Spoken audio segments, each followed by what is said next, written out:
Não. Não se assuste. Não é que o professor Marcos Wolverini fez plástica e está mais bonito. Sou eu, professor Alessandro Ferraz. Quero deixar um recado para vocês. Bom, primeiro, parabéns, alunos, professor Marco, pelo excelente trabalho que vocês estão fazendo, pela equipe toda que tem trabalhado aí. Muita gente trabalha nesse material para que ele fique nesse nível, né? Vocês estão vendo que trabalho bacana que o pessoal tem feito aqui. Equipe NEAF perfeita, excelente trabalho do professor Marco, Raquel trabalhando nos materiais de slides e todo mundo. Eu adorei. Agora tem uma coisa, professor, eu queria assistir um curso do professor Marco. E, pelo grau de adesão, vocês compartilham esses vídeos que dão conhecimento, então eu gostei demais. Esses encontros semanais são gratuitos, não é? Mas muita gente mandou no inbox e mandou no contato. Professor, qual curso que você indicaria para a gente ficar em nível bom de atualidades? O curso que nós estamos trabalhando agora, ó, vocês vão ter uma promoção muito bacana. Vocês vão clicar aqui do lado, tá vendo aí? E um curso de R$ 69,00 vai ficar por R$ 39,00. Basta compartilhar. É um curso bacana, onde o professor separa por tópicos, é bastante legal. Fala de meio ambiente, fala de redes sociais, fala de política internacional, separado por tópico, bonitinho. Há questões do bojo da aula e há questões em formato de simulados também. O mais bacana é que não se esqueça que quem vai fazer prova, de repente, daqui... O encontro não é semanal, gratuito? Beleza, mas está falando de agora. Mas provavelmente a prova que você vai falar daqui 1 mês, 2, ela vai falar de coisas um pouco mais antigas. Então o curso que o professor gravou, apesar de ser extremamente atual, é porque tem gente vendendo atualidades de fevereiro de 2012, né? Então é incrível. Então, apesar de ser o curso atual, geralmente as provas pegam um pouquinho para trás. Então o curso vai cair com uma luva. Beleza? Clicou aí do lado... Opa, deixa eu voltar para cá, eu continuei ali, né? Clicou ali do lado, tem acesso. Os caras estão dando risada no estúdio, porque eu fui para cá para fazer o balãozinho e não voltei mais. Continuei aqui o resto da gravação, né? Pior foi um professor que uma vez veio gravar e ficou assim. Aí o aluno elogiou e disse, eu não sabia que ele trabalhou em navio. E eu não entendi até hoje a piada. Depois de um tempo eu entendi. Então, pessoal, vocês já conversaram com quem fica assim? Isso é porque era só um recado de 1 minuto e meio. Pessoal, bons estudos para vocês e... Marcão, manda bala aí que a aula é sua.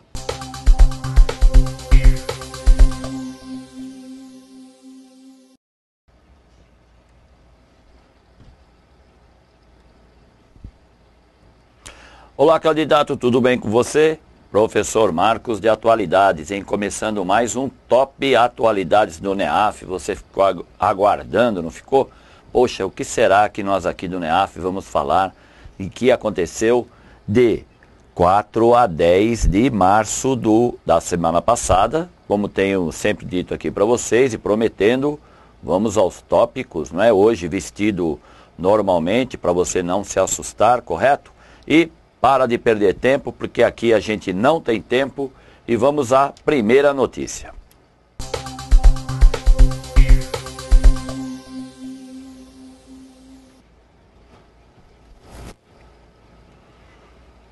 Então vamos lá? O que eu tenho aí para você?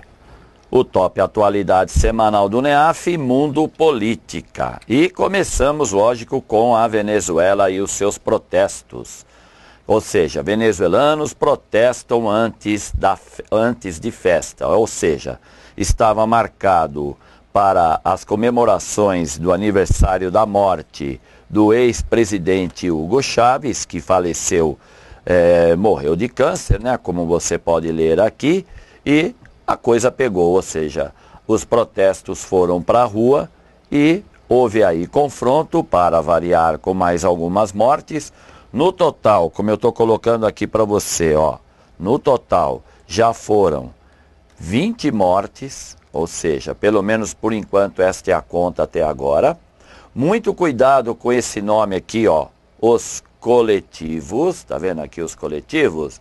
Isso, são as milícias pró-chavistas que defendem o Maduro, não é? Maduro, que inclusive a semana passada um aluno perguntou para mim assim, mais ou menos assim, Poxa, mas não é ilegal tudo isso que está acontecendo, o governo Maduro e tal. Gente, toma cuidado com isso. O governo de Nicolás Maduro é legal. As eleições transcorreram normalmente o ano passado. Foram vencidas por Hugo Chávez. Apertado, mas foi vencida. Você lembra o candidato da oposição, hein? Que quase virou o jogo? E isso, Henrique Capriles. Henrique Capriles, que é até hoje oposição ao atual presidente, não é? Maduro, mas cuidado, o Nicolás Maduro é sim o presidente da Venezuela e não tem nenhum golpe. E não vá fazer confusão, candidato, por favor. Não tem golpe nenhum, foi feitas as eleições normalmente, elas transcorreram normalmente.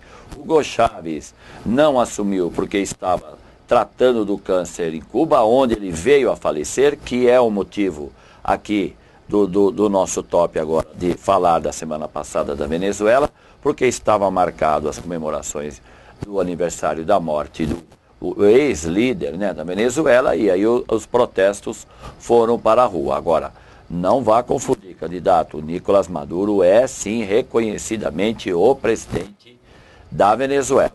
Legal? Então vamos voltar aqui ao texto. Ó. Então nós temos aqui o caso dos coletivos, como eu falei para você, em Chacal, tá vendo aqui, olha, Chacal, na embaixada brasileira que está lá, houve alguns protestos, porque alguns venezuelanos querem sim que o governo brasileiro compre a briga deles. Agora, o Nicolás Maduro critica o Fundo Monetário Internacional e a OEA, a Organização dos Estados Americanos, que possivelmente poderia aderir à oposição. Então, isso não ocorreu, havia esse risco, mas isso não ocorreu, e muito menos o Fundo Monetário Internacional, que só critica porque a Venezuela está hoje com a maior inflação da América Latina, o desabastecimento é geral, há uma inflação, como eu acabei de dizer, crescente, a população, principalmente a população mais carente, tem passado apertado, mas é justamente ela que sai à rua para dar o seu apoio a Nicolás Maduro, um presidente eleito democraticamente. Ele era o vice, assumiu, porque o Hugo Chávez veio a falecer, como você sabe. Entendeu? Legal? E aí, a gente não pode deixar de falar novamente da Ucrânia. É lógico, né, candidato? Como que eu vou deixar de falar para você da Ucrânia se é hoje, no cenário internacional, o que mais é comentado? Porque, afinal de contas, o presidente da Rússia, o senhor Vladimir Putin, deixou claro que não aceita o atual governo na Ucrânia, mesmo ele sendo interino. Então você tem aqui embaixo, você está vendo aqui embaixo, né? Lógico. Aqui, olha, eu estou deixando então para você, né? O quê? O presidente russo nega ter enviado tropas para a região da Crimeia, na Ucrânia, mas diz que a possibilidade existe. Agora, enquanto isso, o Obama afirma que Putin não engana ninguém. Enquanto isso, o Putin surpreende com um discurso moderado, descarta anexar a Crimeia e afirma que intervenção na Ucrânia seria o último recurso. Agora, o que é que pega em relação a essa história toda, candidato? O que eu posso dar aqui a dica para você? Você pega todo o fato que começa lá em novembro, quando o ex-presidente Yanukovych, da Ucrânia, não aceitou mais negociar uma aproximação com a União Europeia. De lá para cá tem como você manter aí um quadro, né, uma linha de tempo que pode deixar para você, candidato, a história mais bem esclarecida.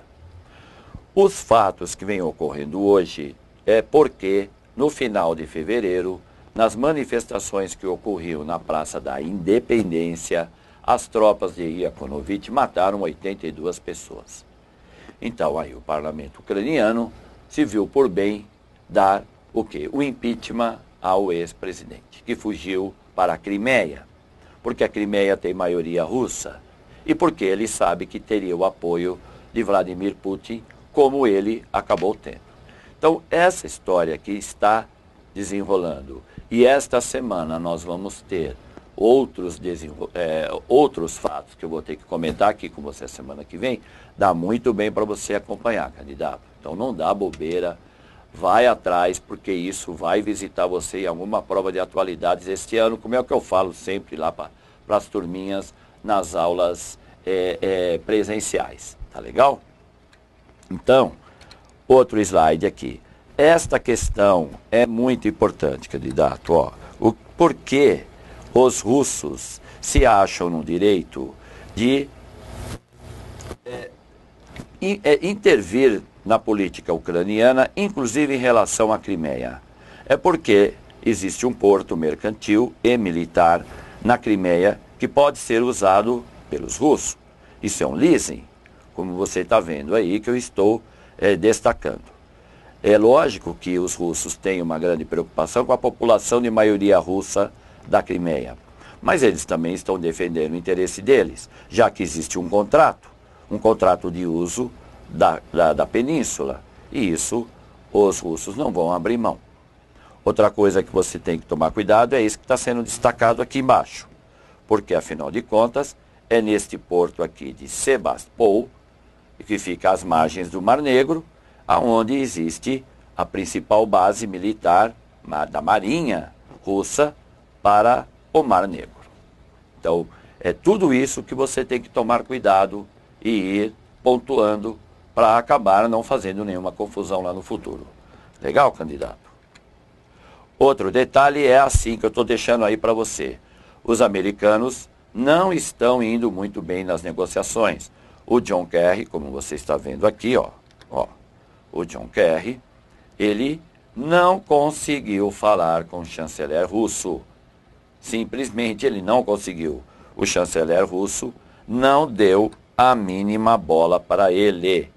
Outra coisa, a Hillary Clinton, que possivelmente será candidata pelo Partido Democrata para substituir Obama, chamou o Putin de Hitler. Mas isso daí já é outra história, tá ok? Tem um caso da OTAN, da ONU, que depois você acompanha aqui com cuidado e vá pesquisar, porque no caso da ONU, o subsecretário-geral da organização foi expulso da Crimeia simplesmente porque, lógico, a maioria russa da península chamada Crimeia não quer nem saber da ONU naquele lugar. Sabe que, no caso da ONU, ela pode muito bem tentar interferir a favor da Ucrânia e não dos russos. Então, resumindo aqui a ópera, inclusive eu vou mostrar para você aqui novamente, direitinho, ó, dá uma olhadinha aqui. Deixa eu voltar aqui uma coisa, olha. Você está vendo aí os mapas, não está vendo? Você tem aí na Europa onde fica a Ucrânia, que está destacado em vermelho. Aí à sua direita você tem o mapa da Ucrânia. E aqui à esquerda, candidato, que eu acho isso muito importante. Aqui, olha, onde eu estou riscando, para a sua direita, a população ucraniana é de maioria russa, principalmente a Crimeia aqui. Enquanto que deste lado aqui, ó, você tem a maioria da população é ucraniana. Então esse é um fato que não pode deixar de ser observado por você. Estou destacando aqui para você a península da Crimeia, não é? Aqui fica o porto de Sebastopol, que é onde eu estou grifando em vermelho. A Crimeia, como eu disse e vou repetir, tem maioria russa. Então é tudo isso que você não pode deixar de observar para poder entender esse quadro complicado que é a Ucrânia, a Crimeia e uma possível intervenção russa. Legal, candidato? E quando a gente volta aqui, eu volto aqui para você, o que eu gostaria de destacar? Duas coisas. Primeiro, as sanções que a Rússia pode sofrer em relação à União Europeia. Então, você tem aqui esse destaque, olha, que a União Europeia congelou os bens do ex-presidente Yanukovych e de mais 17 pessoas, incluindo seus filhos. Os Estados Unidos suspenderam as negociações comerciais e cooperação militar com os russos. É isso que pode pegar pesado. Outro destaque. A União Europeia compra muito gás dos russos, que é pela via do território ucraniano. Este gás dá uma grande quantidade de dinheiro para os russos, que ele não pode abrir mão.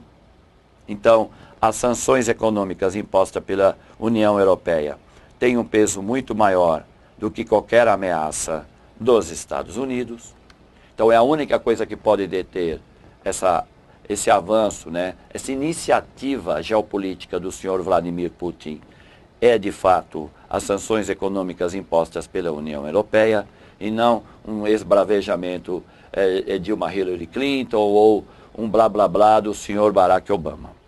O Putin vai dar muito mais atenção para uma futura negociação com a União Europeia por causa das sanções econômicas e deixar de lado esse bravejamento aí dos americanos que estão meio que de fora dessas negociações. Legal, candidato? Então toma cuidado com isso. Está aqui que eu estou deixando para você. Os europeus importam da Rússia 30% do gás que consomem. A Rússia depende do mercado europeu, porque 24% de suas exportações vão para lá. Há um comércio aí bilateral da ordem de 340 bilhões de dólares por ano. É um bom dinheiro, não dá para desprezar. Por isso que está em destaque aí que as sanções econômicas seriam um desastre para os dois lados. Mas a perda maior, como você está observando, seria dos russos. Ok? Então, voltando aqui ao mapa, observe essas coisas, viu, candidato? Porque o mapa, como eu sempre tenho dito, e você que já inclusive teve aula comigo presencial e está aqui assistindo o Top Atualidades do NEAF, vai lembrar, porque eu sempre falo isso. Observa mapas, fique esperto, isso ajuda na tua memória, ajuda você a entender o problema. Legal? Então, voltando aqui, vamos para o próximo assunto, porque este assunto aqui sobre o Irã também está bombou muito a semana passada, ou seja, os israelenses apreenderam uma carga de mísseis no navio panamenho que estava subindo o Mar Vermelho, possivelmente para entregar esses mísseis para o Hamas, que domina a faixa de Gaza. Então, candidato, está aí outro assunto que envolve o Oriente Médio. Então, no caso, o que você tem que pegar aqui, candidato? Ó, chega aqui pertinho que eu vou te contar uma coisa muito importante. Existe uma negociação em andamento sobre o programa nuclear iraniano. Muito bem? É o tal do G5+1. O G5, que é o Conselho de Segurança da ONU, mas a Alemanha negociam o congelamento do programa nuclear iraniano. Muito bem. Qual país que anda criticando muito isso? Israel. Aí vai Israel, a semana passada, apreende o navio panamenho, um navio de carga, levando um carregamento de mísseis. Esses mísseis saíram da Síria, passaram pelo Irã e estavam subindo no Mar Vermelho para chegar e entregar essa carga, possivelmente para os terroristas do Hamas. Agora vem Israel, o governo de Netanyahu, e está dizendo isso para o G5+1. Vocês não devem negociar com o Irã. Então, isso é um fato, isso é uma notícia importante, porque envolve o programa nuclear iraniano e envolve as críticas do governo, né, do primeiro-ministro israelense Netanyahu, às negociações que estão sendo realizadas com o Irã. Inclusive, é importante que você entenda o seguinte, candidato. Olha, vem aqui comigo no mapa, ó. Vamos lá. Só para ilustrar melhor para você esta aula. Você tem a Síria aqui. Os israelenses dizem que o carregamento saiu daqui. Ele possivelmente foi por caminhão, passou pelo Iraque e foi até o Irã. Daqui do Irã, ele desceu provavelmente aqui para algum porto, perto do Estreito de Hormuz, pegou o navio panamenho, que contornou aqui a península da Arábia Saudita estava subindo o Mar Vermelho quando foi apreendido pelo Serviço Secreto Israelense, que não só disse que aprendeu, como mostrou isso em filme e fotos para quem quiser ver. E aí é onde eu acabei de dizer para você. O que isso aqui envolve? Envolve as negociações do programa nuclear iraniano que os israelenses criticam, porque Israel não quer saber de nenhuma usina nuclear no Irã. Tá bom? Vamos voltar lá então? Então você tem aqui, o carregamento foi interceptado no Mar Vermelho, como eu já falei, saiu da Síria, passou pelo Irã e estava subindo o Mar Vermelho para entregar possivelmente para o Hamas, que é lógico, as autoridades do grupo político também, né? Porque o Hamas não é só um grupo terrorista, ele é um grupo político, domina a faixa de Gaza. As autoridades do Hamas negaram veementemente que este carregamento era para eles. Assim como provavelmente o governo sírio de Bashar al-Assad também negou. Então, toma cuidado, candidato, porque isso ainda vai dar o que falar. Tá bom? Vamos para a próxima?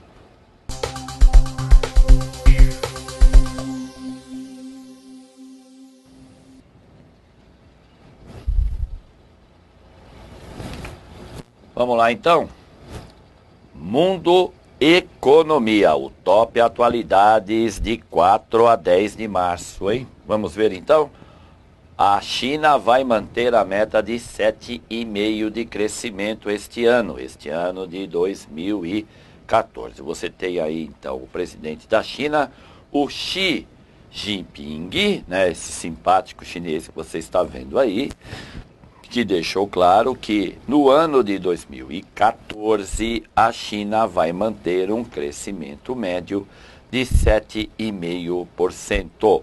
É importante a gente destacar isso porque a China é o motor do mundo e ela que vinha crescendo 11, 12, 10,5% ao ano, parece que desacelerou, como a gente vem entendendo, de 3 anos para cá.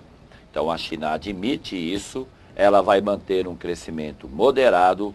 O Xi Jinping tem essa tarefa de manter pelo menos este crescimento na ordem de 7,5%.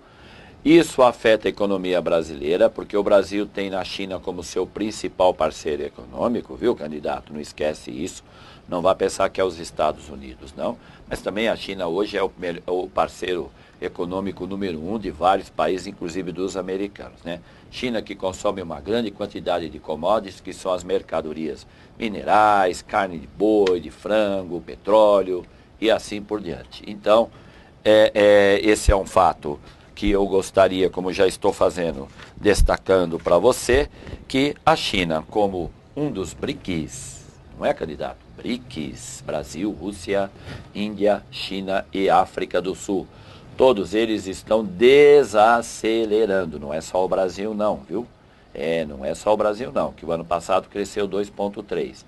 Todos os BRICS estão dando uma desacelerada, a China não é diferente, mas, vamos lá, é o motor do mundo ainda, e provavelmente vai continuar sendo.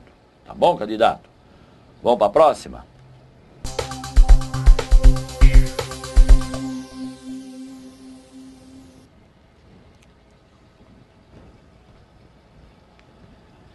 Então vamos lá, candidato. Mundo Cultura, candidato. Cultura também é atualidades, viu? Não vá achando que atualidades é só política, economia, não. Cultura também. E o primeiro assunto que a gente vai começar, apesar que você está vendo aí que é o Oscar 2014, não é bem assim, não. É a comemoração dos 20 anos de lançamento do Real, que você está vendo aí, o senhor ex-presidente e sociólogo Fernando Henrique Cardoso, que foi quando era então ministro da gestão de Itamar Franco, lá no distante 1994, foi ele então que lançou o Real, que começou a colocar o Brasil nos eixos em termos econômicos, porque afinal de contas, qual país quer ter inflação como o Brasil tinha, né? A inflação é terrível, ela mina qualquer rendimento, principalmente dos trabalhadores, ela concentra a renda, ela atrasa a economia de um país, ou faz como fez com o Brasil, faz com que ele ande para trás. Mas o real, como você volta a ver aí, foi lembrado no Congresso Nacional e é lógico que Fernando Henrique levou o seu papagaio de pirata chamado Aécio Neves. Então, candidato, você que sempre às vezes reclama, sabe, eu não sei estudar a atualidade. Como é que eu faço para estudar atualidades, hein, Marcos? Ô, professor, e aí? Então, é assim, você tem que ir buscando esses fatos importantes, não é? Com o tempo você vai aprendendo a dar atenção, a destacar um ou outro e manter isso sempre constante na tua memória.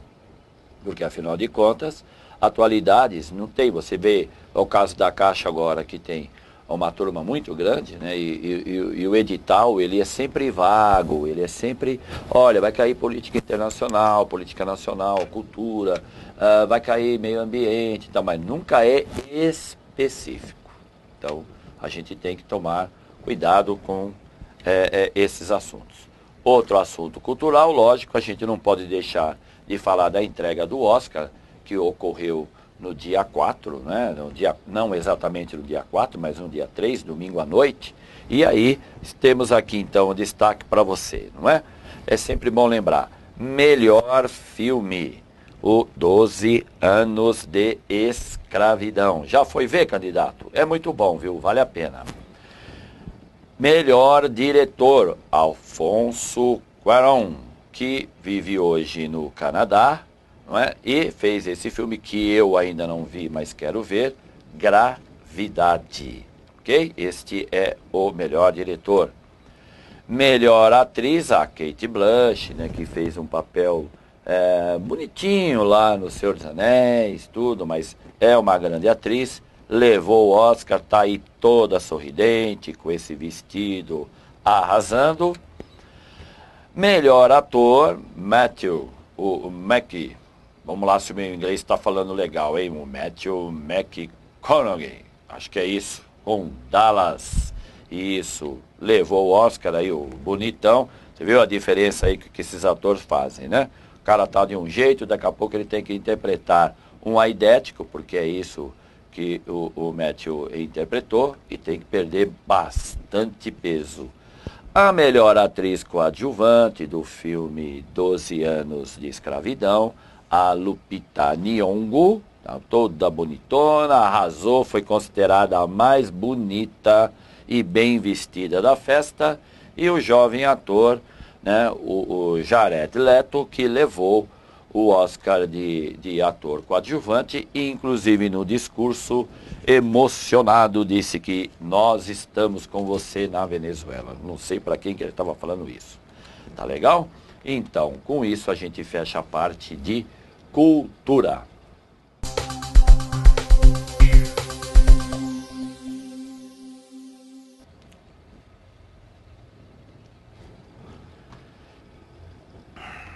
Então vamos lá, candidato. O que entra agora? O Brasil Política, não é? A gente não pode deixar de falar de alguns eventos que ocorreram a semana passada no Brasil Política, e o primeiro dele, lógico, é a greve dos garis, que tirou um pouco do charme do carnaval carioca, porque o que a gente viu na televisão foi que a cidade maravilhosa ficou realmente extremamente emporcalhada.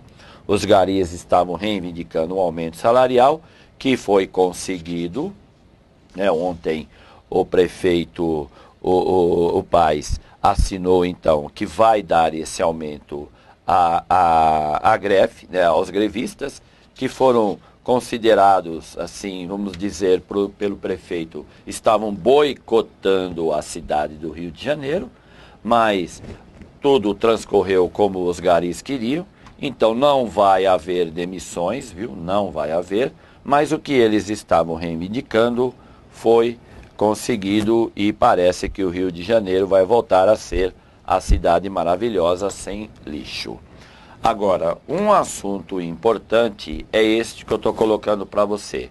A Comissão Nacional da Verdade busca o corpo de Rubens Paiva.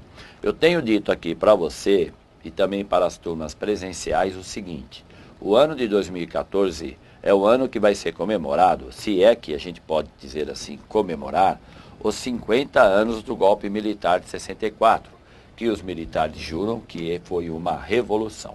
Bom, em todo caso, vamos lá. Se foi revolução ou golpe, o importante é que você lembre que o ano de 2014, 50 anos. E é lógico que a Comissão Nacional da Verdade, que não tem a função de apurar só os crimes contra os direitos humanos do período de 25 anos do regime militar, está trabalhando agora no caso do Rubens Paiva, que era o deputado, esse senhor que você está vendo aí, nascido em Santos, formado em engenharia pelo Mackenzie, ele era deputado federal por São Paulo, partido PTB, e ele foi cassado em 64, morreu em janeiro de 71, vítima de tortura, mas o seu corpo nunca foi encontrado. Então, por isso que é legal destacar isso aqui, não é, candidato? Ó. E é por isso que a Comissão Nacional da Verdade está quebrando a cabeça e trabalhando neste caso. Comissão Nacional da Verdade, cujo primeiro caso que foi resolvido foi do ex-diretor de jornalismo da TV Cultura, Vladimir Herzog, mas isso foi lá em 2012. Agora, aqui em 2014, você tem que tomar cuidado com essa investigação, que esta é a função da Comissão Nacional da Verdade, é levantar a investigação, fazer a investigação, levantar a documentação e entregar para a Justiça. Porque você também não pode cometer o seguinte erro: achar que a Comissão da Verdade tem poder de condenação, de julgamento, nada disso. Lembrar também que a Comissão Nacional da Verdade foi criada pela presidente Dilma Rousseff em 2012. Lembrar também que ela era para ter terminado agora em dezembro de 2013, mas a presidente viu por bem estender para o ano de 2014 até dezembro deste ano. Então vai acompanhando a Comissão Nacional da Verdade, porque este caso do ex-deputado, que foi assassinado praticamente, o senhor Rubens Paiva, vai voltar a aparecer por aí. Alguém vai fazer alguma prova de atualidades que esse assunto vai acabar entrando. Eu estou deixando aí esse pequeno histórico, não é? Dizendo aí, em 71, Paiva foi preso pelos militares da aeronáutica. Em 85, com a redemocratização, após a posse de José Sarney, foi feito um inquérito que concluiu que Paiva estava morto. Em 96, a lei dos desaparecidos do ex-presidente Fernando Henrique Cardoso emitiu um atestado de óbito.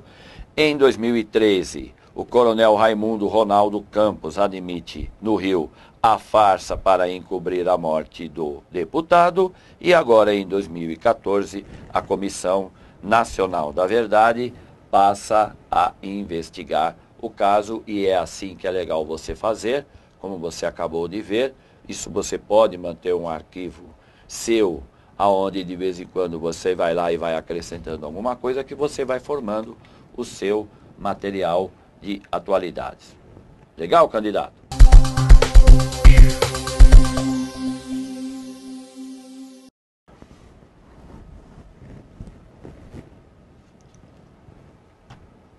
Então, assim termina hoje, né, o nosso Top Atualidades NEAF de 4 a 10 de março. Espero que a gente tenha feito um trabalho legal para você, que, como sempre, a nossa preocupação aqui no NEAF é manter você atualizado, mantendo aí um número de assuntos e acompanhá-los de forma que o teu entendimento melhore, e a gente dedica então a você mais esse top, deixando então um grande abraço para todos e esperando que você tenha gostado, e também prometendo voltar segunda-feira que vem, tá bom?